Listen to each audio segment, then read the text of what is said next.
Ako, si Reyna Catelina, ay bumabate sa inyong lahat ng isang magandang araw. Bilang Reyna ng Berbanya, ang aking pagmamalasakit sa lahat ay inyong maaasahan. Narito ako, hindi para mangako, kundi upang maglingkod para sa ikabubuti ng Berbanya, ang kabutihang asal at mga tinuturo ng Diyos ay aking gabay. Ako ay magiging tapat sa tungkulin, ngayon, at magpakailanman.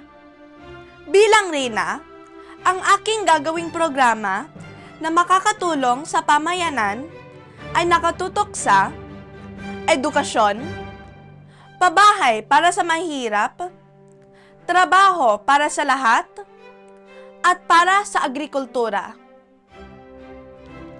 Kailangan lamang ng positibong pag-iisip, sipag, at kooperasyon ng lahat upang magtagumpay ang mga programa.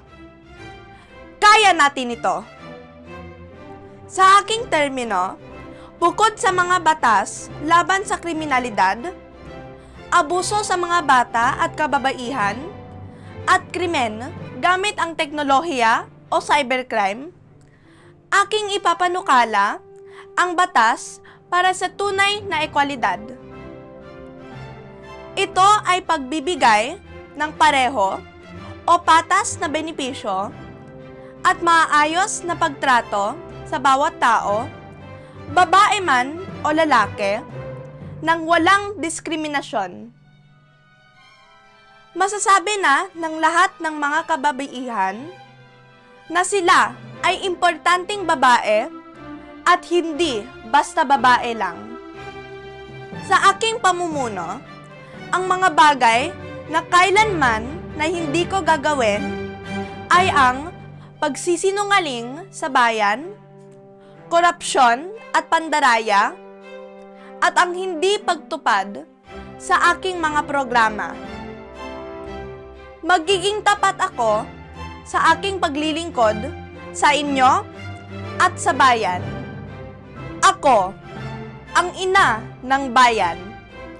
At ito ang aking ipaglalaban. Kabutihan, kaginhawahan, at katarungan para sa lahat.